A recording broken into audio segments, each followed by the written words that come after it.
All right, so we're going to start right with your midterm review, and let me scroll down this document too and let you know what your midterm counts for. So your midterms next Thursday and Friday in class. Basically, you get one part one day and then one part the other day. So an hour for each, just like you guys remember January Regents Week last year? That's the same thing you would have done if you had come in for class last year. So you're going to take a traditional midterm, paper and pencil, partial credit, graphing calculator for all portions. That's kind of a gift right there too, because that will make a lot of these a little bit quicker and easier. The only thing your midterm counts for is 50% of your final. That's it. Doesn't count for a test grade. Doesn't count on marking period 2. Doesn't count on marking period 3. It's literally just your final exam. It's half of that grade. Okay. What else? What questions do you guys have? Yes. Is not on there. Yes, not on there. So that won't be covered till your final exam. Yep. So just chapters 1 through 6 only. And we're going to start right back at the beginning with these. And again, the review we're going to do in here is exactly the same type of questions, and in fact, the same order as what you're going to have to do on your midterm. So if you practice them a bunch of times, I mean, like you could get 100 on your midterm. No problem. I'm sure you guys can handle that. So keep asking questions as those arise, please. And again, on here, I posted an additional midterm review for you. I tried to print it this morning 6 different ways, and I can't get anything in the building to work, unfortunately, so I'm sorry. But if you click on this, you can at least pull up, and it says final exam because, again, it's half of your final exam, but this is just another extra review for you with solutions already, okay? So feel free to use any of that. Those are all resources for you. So I am going to pop right over, and we're going to start on number 2. So again, I'm going to go through the most important questions with you first, and then we'll kind of see from there. All right, so number 2. And I would recommend doing these nice and neatly in your notebook instead, because there is no physical way that you are going to be able to fit these on here, and you shouldn't. So 2 is just find the inverse, and we want to go f of x equal to, and you're going to go 2x squared minus 3. Nice, easy question. So how do we find an inverse? What do we do with x and y? Do you guys remember? Switch them, yep. So this is really like y equals initially. So if you want to do that, you can. And then I'm going to go x is equal to, and I'm going to go 2y squared minus 3. So I'll do this on the side again, because I know you guys are all conscientious and you want your review nice and thorough. So what you're thinking right here is to just switch x and y. So switch x and y. And then what you're going to do next is to solve for y equals. So solve for y equals. All right, so I have x plus 3. And this is equal to, and I'm going to go 2y squared.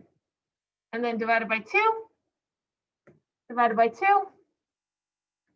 And you get y squared is equal to, and we have x plus 3 over 2. And then how do you get rid of that squared? Square root. And what do you need in front of it? Plus and minus. And if you forget it, that's, again, you know, your partial credit on your midterm. So don't forget about that part. So plus and minus, this one cancels out, but I'll put it there just for reinforcement. Same thing, square root plus and minus. So your inverse answer is just equal to plus and minus big square root of x plus 3 over 2.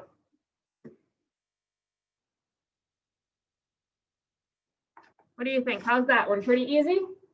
Okay, good. All right, now we're going to move on to number 3. And number 3 has a couple parts to it as well. I'm sorry, I should have made this font bigger. All right, this is all your line material. So this is back to either chapter 1 or chapter 2. Just don't recall at the moment. So we have the points 7, -3. And you also have 2, 4. And you want to write a couple different equations with these. So equation of the line that passes through your points in first point slope form. So this one you have to memorize. So point slope form, or maybe you want to make another sheet like on the side of things you want to memorize. That's not a bad idea. Or you want to put like a box around this or something. So point slope form is y minus y1 equal to m and then x minus x1. And in order to use point slope form, I need points and I need a slope. So you don't have a slope, you need to find it. So you technically have to also have slope formula memorized, which I'm sure you guys do. So slope formula, you have m is equal to y2 minus y1 divided by x2 minus x1. Okay, so these are your memorized section. Do this.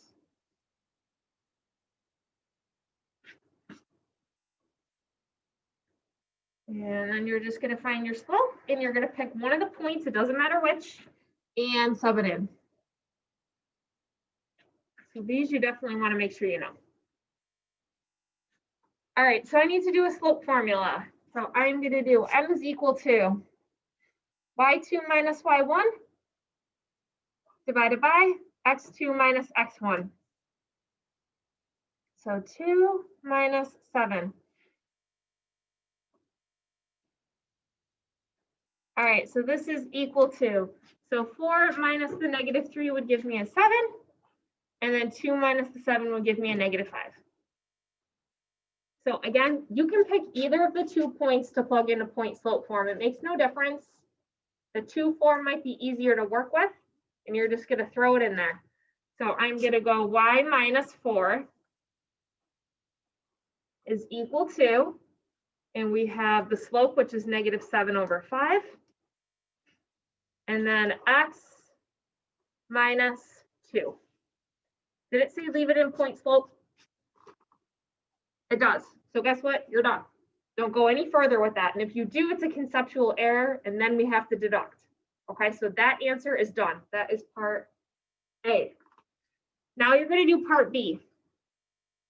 So part B is slope intercept. So now you need to distribute all of this out, but I'm sorry, I got to flip this. I can't get down that low. So you're going to multiply everything out, use your calculator. All right, so letter B. All right, what do we have? You had, what was it, y minus 4 was equal to, was it -7/5 and x minus 2, right?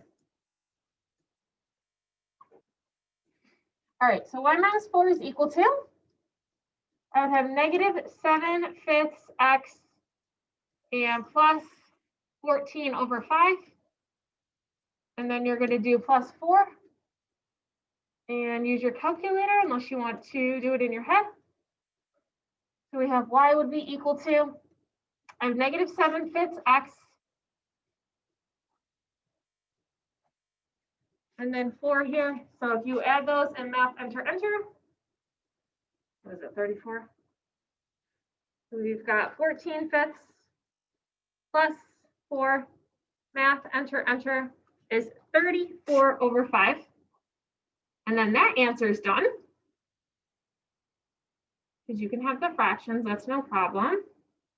And then what does part C say? Is that the standard form part? Yes. So standard form means we're going to set this equal to 0 and clear the fractions. So this gets added over. And a lot of standard forms will leave it equal to your constant as well. So either could be acceptable. So we're going to go 7/5 in the front. So just put x before y. And then I'm going to go plus y And then I'm going to move the 34 over 5 over as well and equal to 0. And then the only other thing you have to do is clear the fractions. So to clear the fractions, you're going to multiply the whole thing through by 5. And then done.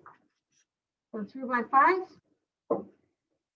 And I get 7x plus 5y minus 34 equals 0.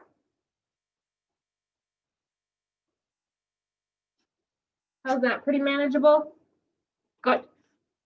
All right, then I gave you a part D to this one as well. It says write an equation in point slope form of the line that's perpendicular and passes through 9, -5. So we want to be perpendicular and 9, -5. So 9, -5. Here's another thing that you want to write in your notebook somewhere you can refer back to. Perpendicular means what about your slopes? Do you guys remember? Excellent, negative reciprocals, perfect. So perpendicular means that your slopes are negative or opposite reciprocals, however you want to call that. If it was parallel, they would be equal. The slopes are negative reciprocals. Okay, so I need the slope that we had initially, and we're going to flip it. So our new slope is equal to, instead of -7 over 5, we're going to have 5 over 7. And we're going to pass through the point 9, -5. And you're going to throw that right into point slope form and possibly be done with it unless it says go other, go further. So I have y plus 5 is equal to your slope and then x minus 9. Does it say it can be left in point slope? Yep, so you're done. Don't go any further than that. So how's a line question all the way through? Easy, right? Yeah, you guys got that. No fear in that one. You may cross off number 4 and 5 and 6. And we need to talk about number 7. On number 7, we did this by hand during class, and then I showed you the calculator after the fact. For your midterm, you are permitted to just do this on the calculator. Okay, so let's go back through how to do this. So number 7 is matrix multiplication with the calculator. You do not have to show the work because you have access to that. Matrix multiplication. And again, you can make a note. This can be done right on the calculator. I think the next couple of questions can because they're all the matrices stuff. All right, bear with me a bit because again, I'm trying to get a good recording. So we are going to go to the calculator and you're going to grab second matrix. So hit second matrix and go over to edit and hit enter on A. And A is a 3 by 2 matrix, 3 rows, 2 columns. So 3 by 2. Okay, so now I'm going to type in -3, 2, 5 and 0, and 6, -1. So that one's loaded in, and again, just check it, make sure you got everything. Next one I'm going to do is matrix B. So second, I'll quit to the home screen just in case. So second matrix B, we're going to edit that one. This one is a 2 by 3 instead. And I have 3, -2, 1, followed by 2, 5, 0.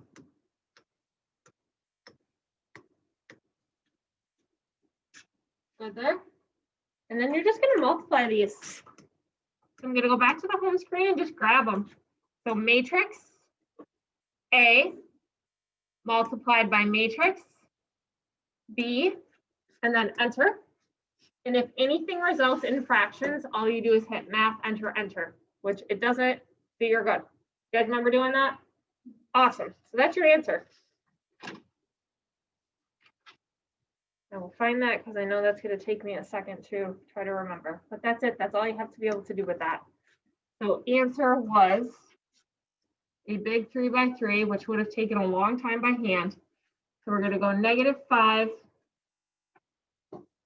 15 and 16, and then 16, and then -10, and then -17, and then -3, 5, and 6. That's it.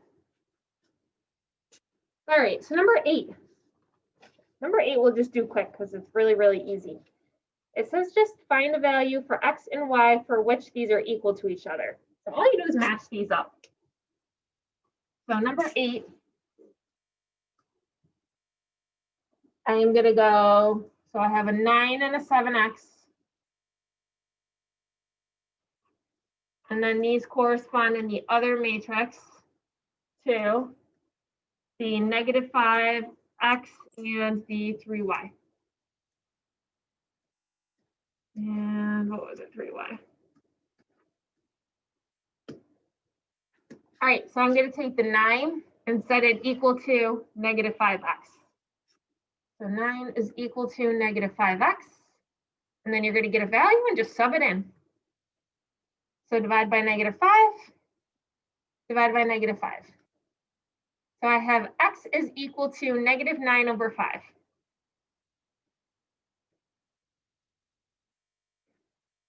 Now go to the other side and you're going to plug in for the y. So the second equation is this one. So I'm going to have 7x equal to 3y. You have to kind of do them independent of one another. So then this, I would go 7 times -9/5. And that is equal to 3y. So you just pick up your calculator, divide by 3, math, enter, enter. So divide by 3, divide by 3. And then y is equal to, what does this work out to? I know you guys can type that, -21/5. So that is it. All right, how do we feel on those first 8 problems? I know I caught some, but good? Okay, so number 9. Says find the value using cofactors. You don't have to use cofactors because I told you you could use a calculator. So do you guys remember what that notation around the matrix stands for? When you've got just the lines? Close, close, close. Typically it is, but just not with a matrix. The bars mean determinant. So this means to find the determinant. And again, it doesn't really come out and say that. It's just that you want to use this bar to kind of help you figure out what to do. So find the determinant. This we can do right in the calculator instead of using the rows and the cofactors. So you're going to type this and just find the determinant. So back to the calculator again. Why did it not go?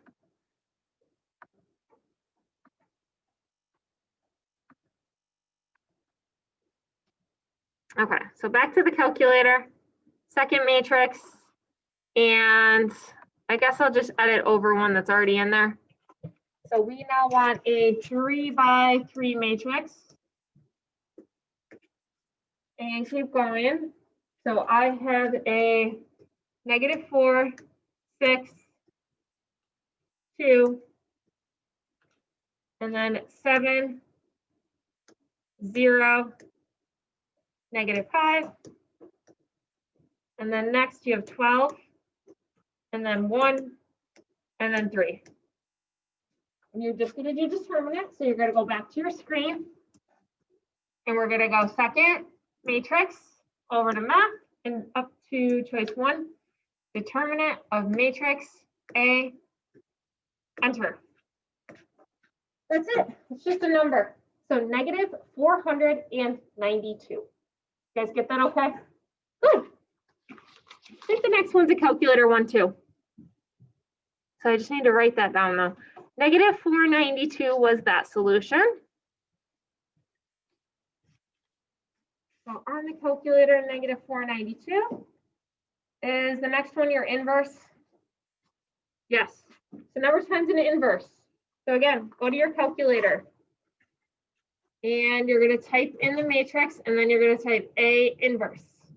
So find the inverse. And if it was not possible, it would say so. So back to the calculator again. And you're going to go to another matrix. And I think this one was a small 2 by 2. And you're going to type in here that you have 8, and then negative 5, and then 7, and negative 12. Enter. And then back to your home screen. And then A inverse. Okay. Obviously, you're not going to write those as answers. So you're going to hit math, enter, enter. Do they convert back nicely? Yes, they do. So there you go. There's all your solutions. So they're all over a denominator of 61. Any difficulty getting those? No? Okay. So again, make sure you're hitting math, enter, enter. Let me switch the screen back though. So we're going to go math, enter, enter when you're done. That's the only thing I would probably want you to make note of, because I don't want those decimals anywhere. All right, so answer was 12 over 61. And the next one was 7 over 61. Next was negative 5 over 61. And negative 8 over 61.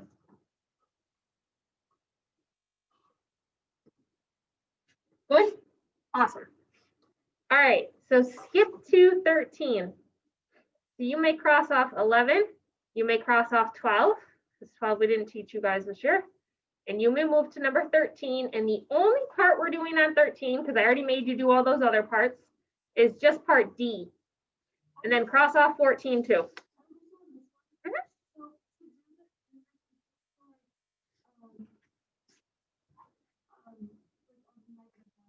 Yes. You find it, the keystroke? Here, I'll go back. I'm sorry. I didn't mean to go too quick. I thought I was actually going slow. So you are right. It's right here. So you go second matrix and A, and then right here. You see that key? Right there is what you want to calculate. It's not in the matrix menu, you know, like everything else is, but that one is not. That's a good question. All right, so back on over. And I said we were doing 13, just letter D. So solve for X, Y, and Z. So you have a 3-variable system. So this is one more calculator question, okay? We're going to type this in the calculator. I'm just going to write it on paper first. So skip all the way to 13 and just letter D, because we already just did the inverse, the determinant, and the multiplication.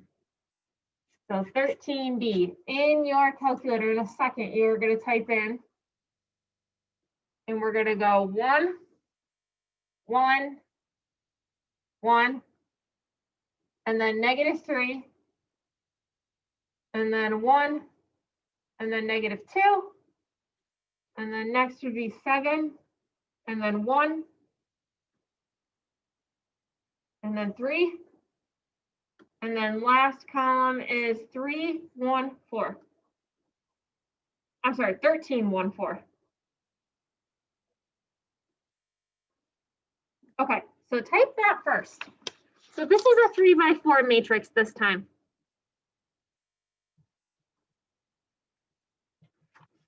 Go back into your matrix again. And then I think this is your last matrix one again. Over to edit. And this was a 3 by 4, I believe I said. Okay, so you're going to type here. We have 1, -3, 7 and 13. Next row is 1, 1, 1, 1. And then last row is 1, -2, 3, and 4. Did I get them all okay? Okay, thank you. So you're going to go back to your home screen. And you're going to go second, matrix. And you're going to go up to choice B. Sorry, second, matrix, over to math, and up to choice B. Looking for it. Right there. So choice B, RREF, just like you did in A2. So solve your 3 variable system for you. Hit enter. I'll break that down in a second for you. And then we're going to grab matrix A, close the parenthesis, and hit enter. So on the left, you have the identity matrix, and in the last column are your answers respectively in order. So hit math, enter, enter. And you're good. So my answers are X, Y, Z. So -2, 3/5, and 12/5. So X, Y, Z was equal to, we got, oh, I forgot them already.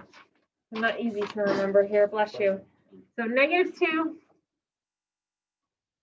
and then 3/5, and 12/5. And how did you do that? You typed the whole thing in the calculator, choice B, RREF. So this one is choice B, RREF. So reduced row echelon form. Again, when you take a college linear algebra course, you will do all those matrix operations by hand. So 2 years from now, 2 or 3, depending on when you would take it. I was actually just going to add that. You are on top of your questions when you need to solve a 3 by 3 system. You see how this one asked you for X and Y and Z? That is Y, not a determinant. So this is used to solve a 3 by 3 system. So anytime you need X, Y, and Z. Does that work? All right, anything else on page 1, guys? Okay, over to the next page then. Again, we'll kind of play it by ear, see how far we get. So I want to do 15 and then skip around a little bit here. All right, so number 15, you've got these again, and I want you to write down a couple little notes first. Even, odd, or neither. Number 15. That says 15. So even, odd, and neither. So even means that it's going to stay exactly the same. So even means it's the same. You guys remember what happens when it's odd? Yes, she's right. Everything switches. And then neither is just, I'm just going to say none of the above. So it'll maybe switch like one sign, but not everything. So keep your neither for your last one to check. And I gave you, again, one of each. So letter A is, because you want to show work for these, y is equal to, we're going to go 3x to the 7th and minus 2x cubed plus 3x to the 1st, I think it says. Obviously, you don't really need that 1 there, but that's what your paper said. So first thing you're going to do here is plug in negative x. So I have 3, and then I would have a negative x to the 7th, and then minus 2 times negative x to the 3rd, and then plus 3 times negative x. You're just looking at your signs. So anytime you take a negative and raise it to an odd power, it's going to stay negative. So this term is negative 3x to the 7th. The next one, this would be negative, and then a negative times a negative would be a positive. And then this last one would be minus. Okay, so what did your signs do? Did they all switch? Yes, so we're good. So this one is going to be odd. Perfect. So just like that. So letter B, I'll give you another type. Again, trying to give you just like one of each here. So letter B, we're going to go y is equal to. So I have a 6, and then I'm going to replace that x with negative x to the 4th. And then I had minus the 2, and it said x squared, so I'm going to go negative x and then squared. And then we're going to go plus 7. So anytime you raise a negative to an even power, it becomes positive. So this is 6x to the 4th. And then plus 2. Oh, I'm sorry. So this is plus, and then this would be a minus now. Jumped ahead of myself there. I apologize. All right, so this is positive, so that would be a negative 2x squared. And then the 7 obviously doesn't change. Okay. So compared to the original, are these all the same, switched, or neither? All the same. Yep. So this one is going to be even. Again, that's your work and answer. And I need to squeeze one word out at the bottom here. All right. So letter C. Let me give you your original first. I think I skipped that part. So y was equal to, this one is 12x to the 4th. And then plus 3x cubed, and then minus 7. And you're going to replace all your x's with negative x again. So this is 12 times negative x to the 4th plus 3 times negative x cubed minus 7. All right, so this part becomes positive. This is 12x to the 4th. And then this becomes negative. And then this one stays the same. So what happened here? Is this one even, odd, or neither? Neither. Good. Yep. This is your last case, and this is what a neither would look like. Okay, so no more difficult than any of those 3. How's 15, okay? Okay. Number 18, I'm going to kind of beef up a little bit, because I want to give you all 3 scenarios, if that's okay. So make 18, so skip 16, skip 17, because inverse, we just did one. I think you guys are fine with that anyways. And then we're going to jump right to 18, which is horizontal asymptote first. These you probably have, I don't know, are probably the least familiar with, just because a lot of these are difficult to remember. So 18 is going to be my horizontal asymptote category. And again, these fall into one of 3 different categories. So I'm going to give you one of each, actually. So horizontal asymptote, you can do this by looking at your degree or doing the limits. I'm going to give you the quickest one, which is just degree. So the first function, I think, is the one that was on your paper, and then I'm going to modify this a bit. So say you have f of x is equal to 3x cubed. Then I want to go plus 2x and minus 7 divided by x squared plus 5.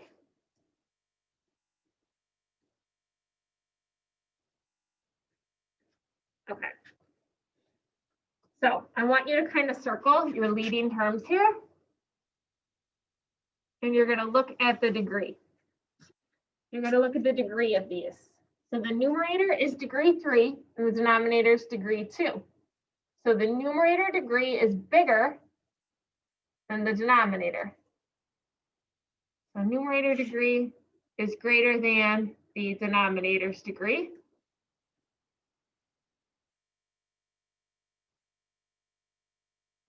So when you see this case, this is none.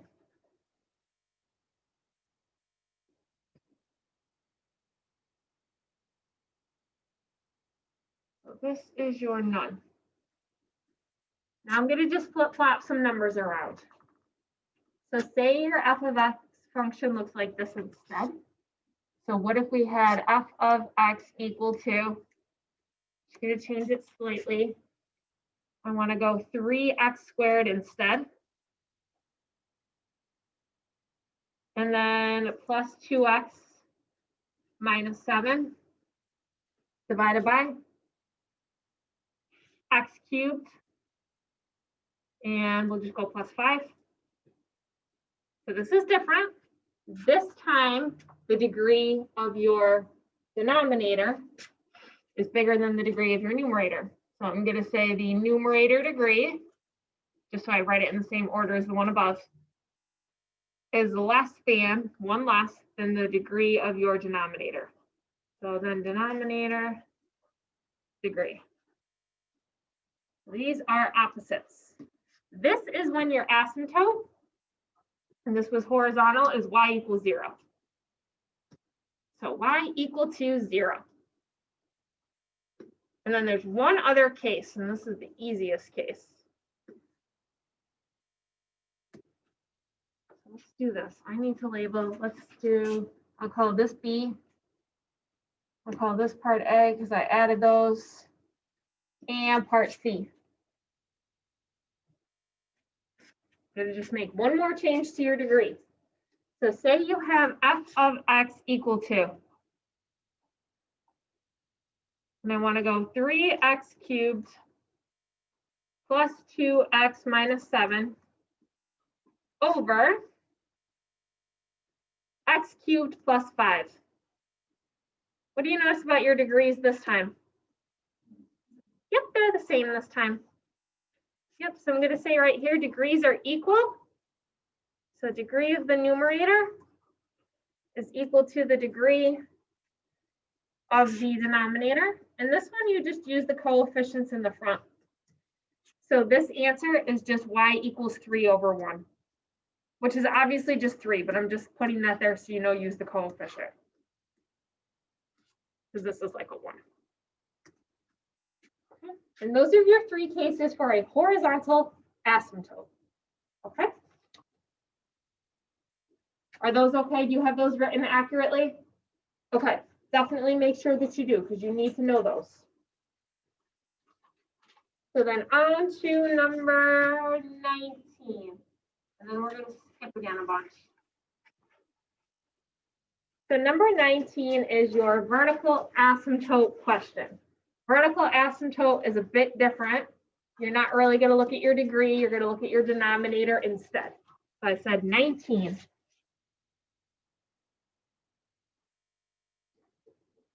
So 19 is your vertical asymptote. And what does this mean to do? Set your denominator equal to 0.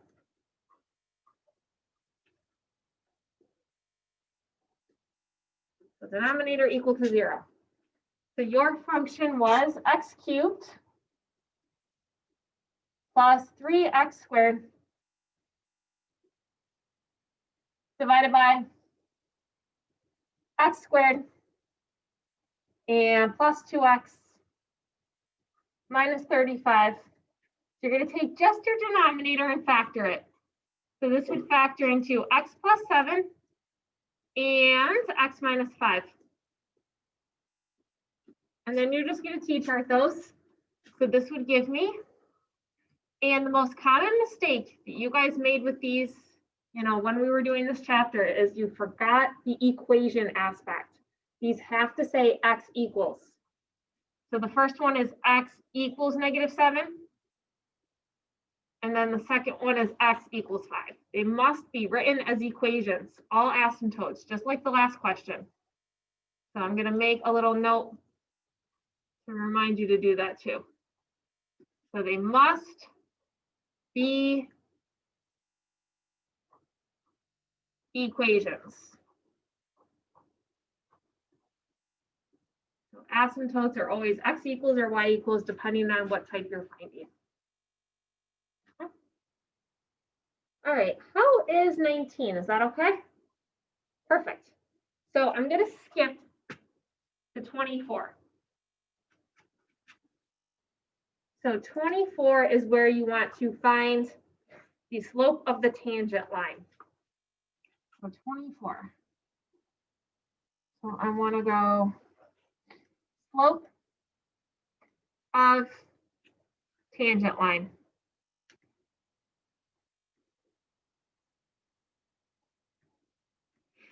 So what this means you're going to do is you are going to find the derivative and sub in for x. So you're going to find the derivative and sub in for x. Sub in for x. Okay. Again, it's not hard. It's just remembering all this content. So your function was f of x is equal to, and it's -2x squared minus 3x plus 4, and you're going to do the derivative. So f prime x is equal to power down in front, and it gets multiplied.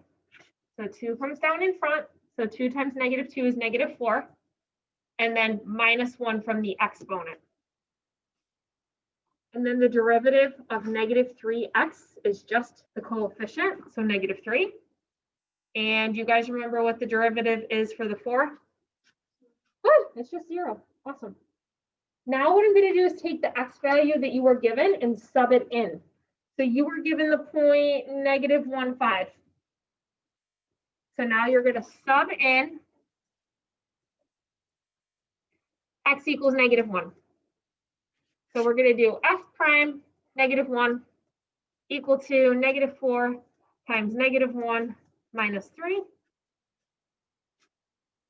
You have 4 minus 3, which is equal to 1.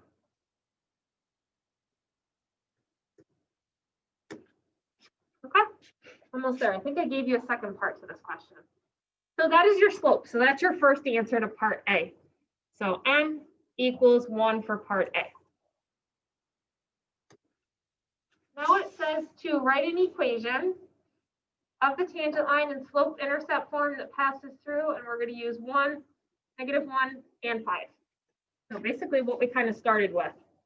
So part B, I'm going to use m equals 1 and my point -1,5.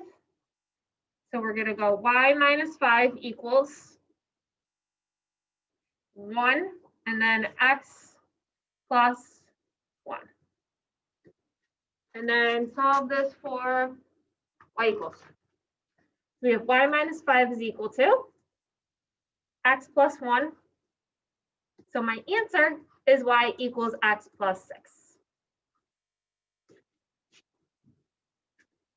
All right, how do you guys feel on 24, okay? So I'm going to do this. I'm going to just finish 25, and then we'll start there tomorrow. So I am not comfortable giving you a quiz if that's okay with you. Is that okay? Because I want to give you as much review as possible, if that's okay, as long as you promise me you will work in the next week and make sure you're really good with these problems. Deal? Okay. All right, so 25 will be our last for today. All right, so 25 is point of inflection. So it actually kind of follows from your last one, really nice. Inflection means second derivative equal to 0. So 25 was inflection point. So instead of doing a first derivative like you did for tangent, you are going to take second derivative. Take second derivative and then equal to 0. So second derivative and equal to 0. All right, so your function was f of x equals, and we're going to go x cubed minus 3x squared minus 1. So first derivative is going to give you 3x squared and then minus 6x. Then you're going to immediately do the derivative again. So f double prime of x is equal to, and I'm going to go power down in front, 6x minus 6 equal to 0, and then solve. All right, so 6 equals 6x. So therefore, x is equal to 1. And then all you do is sub into the original to find y. So we're going to sub into original to find y. To find the y. All right, so we want to go f of 1. So this would be 1 cubed minus 3 times 1 squared minus 1. So y is equal to, that works out to -3. So your point of inflection occurs at 1, -3. Okay, so just like that. How do you guys feel with those as far as your confidence goes? If you practice them, you could be good at them, right? Exactly, that's what I kind of felt as well. So I'm going to stop there for now. Up here, if you wanted to take a peek, there are a couple of test answers written out for you in case you had questions on those. But you're more than welcome to look at that. And tomorrow when you come in, we'll kind of just pick up where we left off with those. And again, I'm going to keep recording these just in case you want to listen again. I know some of you guys are audio. But keep bringing calculators. And then your only assignment for this week formally is the Delta Math midterm review that's online. It is kind of lengthy just because I want you to practice things, but that's it. That's all you have to do between now and Tuesday formally for a grade.